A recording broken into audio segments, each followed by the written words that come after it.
Chapter 17. Little Faithful. For a week the amount of virtue in the old house would have supplied the neighbourhood. It was really amazing, for everyone seemed in a heavenly frame of mind, and self-denial was all the fashion. Relieved of their first anxiety about their father, the girls insensibly relaxed their praiseworthy efforts a little, and began to fall back into old ways. They did not forget their motto, but hoping and keeping busy seemed to grow easier, and after such tremendous exertions they felt that endeavour deserved a holiday, and gave it a good many. Jo caught a bad cold through neglect to cover the shorn head enough, and was ordered to stay at home till she was better, for Aunt March didn't like to hear people read with colds in their heads. Jo liked this, and after an energetic rummage from garret to cellar, subsided on the sofa to nurse her cold with arsenicum and books. Amy found that housework and art did not go well together, and returned to her mud pies. Meg went daily to her pupils and sewed, or thought she did, at home, but much time was spent in writing long letters to her mother, or reading the Washington dispatches over and over. Beth kept on, with only slight relapses into idleness or grieving. All the little duties were faithfully done each day, and many of her sisters also, for they were forgetful, and the house seemed like a clock whose pendulum was gone a-visiting. When her heart got heavy with longings for mother, or fears for father, she went away into a certain closet, hid her face in the folds of a dear old gown, and made her little moan, and prayed her little prayer quietly by herself. Nobody knew what cheered her up after a sober fit, but everyone felt how sweet and helpful Beth was, and fell into a way of going to her for comfort or advice in their small affairs. All were unconscious that this experience was a test of character, and when the first excitement was over, felt that they had done well and deserved praise. So they did, but their mistake was in ceasing to do well, and they learned this lesson through much anxiety and regret. "Meg, I wish you'd go and see the Hummels. You know mother told us not to forget them," said Beth, 10 days after Mrs. March's departure. "I'm too tired to go this afternoon," replied Meg, rocking comfortably as she sewed. "Can't you, Jo?" asked Beth. "Too stormy for me with my cold." "I thought it was almost well." "It's well enough for me to go out with Laurie, but not well enough to go to the Hummels," said Jo, laughing, but looking a little ashamed of her inconsistency. "Why don't you go yourself?" asked Meg. "I have been every day, but the baby is sick, and I don't know what to do for it. Mrs. Hummel goes away to work, and Lottchen takes care of it, but it gets sicker and sicker, and I think you or Hannah ought to go." Beth spoke earnestly, and Meg promised she would go tomorrow. "Ask Hannah for some nice little mess, and take it round, Beth. The air will do you good," said Jo, adding apologetically, "I'd go, but I want to finish my writing." "My head aches, and I'm tired, so I thought maybe some of you would go," said Beth. "Amy will be in presently, and she will run down for us," suggested Meg. So Beth lay down on the sofa, the others returned to their work, and the Hummels were forgotten. An hour passed. Amy did not come. Meg went to her room to try on a new dress. Jo was absorbed in her story, and Hannah was sound asleep before the kitchen fire, when Beth quietly put on her hood, filled her basket with odds and ends for the poor children, and went out into the chilly air with a heavy head and a grieved look in her patient eyes. It was late when she came back, and no one saw her creep upstairs and shut herself into her mother's room. Half an hour later Jo went to mother's closet for something, and there found little Beth sitting on the medicine chest, looking grave, with red eyes and a camphor bottle in her hand. "Christopher Columbus, what's the matter?" cried Jo, as Beth put out her hand as if to warn her off, and asked quickly, "You've had the scarlet fever, haven't you?" "Years ago, when Meg did. Why?" "Then I'll tell you. Oh, Jo, the baby's dead." "What baby?" "Mrs. Hummel's. It died in my lap before she got home." cried Beth with a sob. "My poor dear, how dreadful for you! I ought to have gone," said Jo, taking her sister in her arms as she sat down in her mother's big chair with a remorseful face. "It wasn't dreadful, Jo, only so sad. I saw in a minute it was sicker, but Lottchen said mother had gone for a doctor, so I took baby and let Lottie rest. It seemed asleep, but all of a sudden it gave a little cry and trembled, and then lay very still. I tried to warm its feet, and Lottie gave it some milk, but it didn't stir, and I knew it was dead." "Don't cry, dear. What did you do?" "I just sat and held it softly till Mrs. Hummel came with the doctor. He said it was dead, and looked at Heinrich and Minna, who have sore throats. 'Scarlet fever, ma'am. Ought to have called me before,' he said crossly, and Mrs. Hummel told him she was poor and had tried to cure baby herself, but now it was too late, and she could only ask him to help the others and trust to charity for his pay.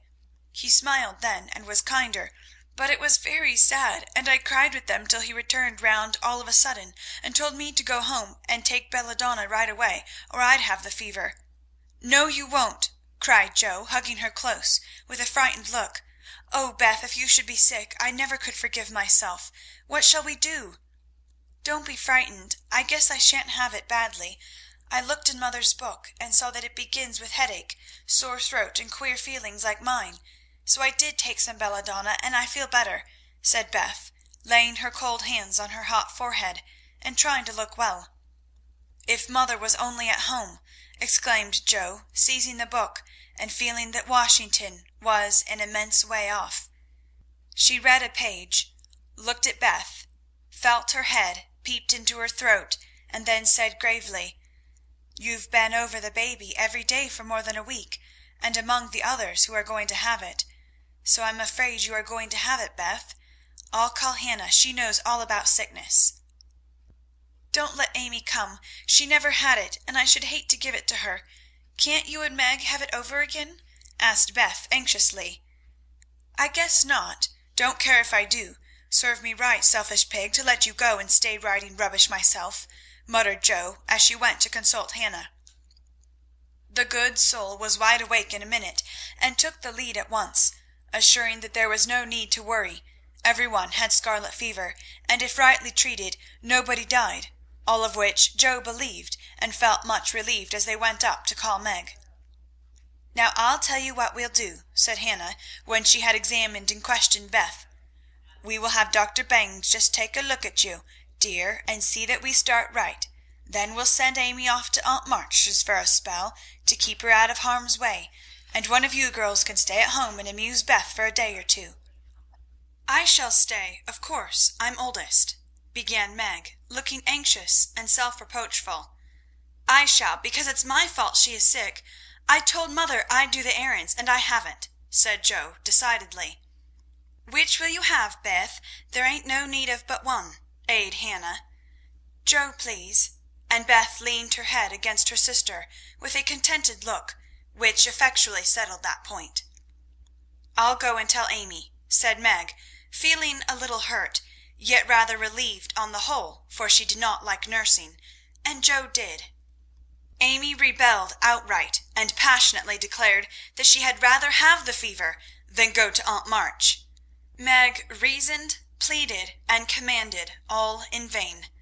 Amy protested that she would not go, and Meg left her in despair to ask Hannah what should be done. Before she came back, Lorry walked into the parlor to find Amy sobbing with her head in the sofa cushions. She told her story, expecting to be consoled, but Lorry only put his hands in his pockets and walked about the room, whistling softly as he knit his brows in deep thought. Presently he sat down beside her and said, in his most wheedlesome tone, "Now be a sensible little woman, and do as they say. No, don't cry, but hear what a jolly plan I've got. You go to Aunt March's, and I'll come and take you out every day, driving or walking, and we'll have capital times. Won't that be better than moping here?" "I don't wish to be sent off as if I was in the way," began Amy in an injured voice. "Bless your heart, child, it's to keep you well. You don't want to be sick, do you?" "No, I'm sure I don't. but I dare say I shall be, for I've been with Beth all the time." "That's the reason you ought to go away at once, so that you may escape it. Change of air and care will keep you, I dare say, or if it does not entirely, you will have the fever more lightly. I advise you to be off as soon as you can, for scarlet fever is no joke, miss." "But it's dull at Aunt March's, and she is so cross," said Amy, looking rather frightened. "It won't be dull with me popping in every day to tell you how Beth is, and take you out gallivanting. The old lady likes me, and I'll be as sweet as possible to her, so she won't peck at us, whatever we do." "Will you take me out in the trotting wagon with Puck?" "On my honor as a gentleman." "And come every single day?" "See if I don't." "And bring me back the minute Beth is well?" "The identical minute." "And go to the theatre truly?" "A dozen theatres, if we may." "Well, I guess I will," said Amy slowly. "Good girl. Call Meg and tell her you'll give in," said Lorry, with an approving pat, which annoyed Amy more than the giving in. Meg and Joe came running down to behold the miracle which had been wrought, and Amy, feeling very precious and self-sacrificing, promised to go if the doctor said Beth was going to be ill. "How is the little dear?" asked Lorry, for Beth was his especial pet, and he felt more anxious about her than he liked to show. "She is lying down on mother's bed, and feels better. The baby's death troubled her, but I dare say she has only got cold. Hannah says she thinks so, but she looks worried, and that makes me fidgety," answered Meg. "What a trying world it is!" said Joe, rumpling up her hair in a fretful way. "No sooner do we get out of one trouble than down comes another. There doesn't seem to be anything to hold on to when mother's gone, so I'm all at sea." "Well, don't make a porcupine of yourself. It isn't becoming. Settle your wig, Joe, and tell me if I shall telegraph to your mother, or do anything?" asked Lorry, who never had been reconciled to the loss of his friend's one beauty. "That is what troubles me," said Meg. "I think we ought to tell her, if Beth is really ill, but Hannah says we mustn't, for mother can't leave father, and it will only make them anxious. Beth won't be sick long, and Hannah knows just what to do, and mother said we were to mind her, so I suppose we must, but it doesn't seem quite right to me." Well, I can't say. Suppose you ask grandfather after the doctor has been." "We will.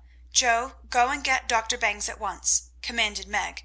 "We can't decide anything till he has been." "Stay where you are, Joe. I'm errand boy to this establishment," said Lorry, taking up his cap. "I'm afraid you are busy," began Meg.